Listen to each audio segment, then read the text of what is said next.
ខ្លួនអង្គុយរងចាំទូរស័ព្ទបងនឹងឃើញម្ដងទាំងភ្នែកស្រងចង់គ្មានរអាបេះដូងអូននៅតែភ្លេងថាលែងជាស្នេហាសោកាតែម្នាក់ឯង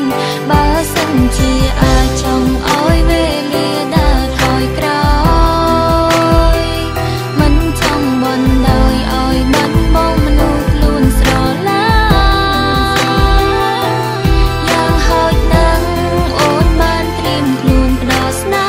មញញឹមមុនដើរចេញទូមនិញនៅក្នុងចិត្តមានសោកជាអាចចង់ឲ្យវេលាដើរថយក្រោយមិនចង់បណ្ដោយឲ្យបាត់បង់មនុស្សខ្លួនស្រឡាញ់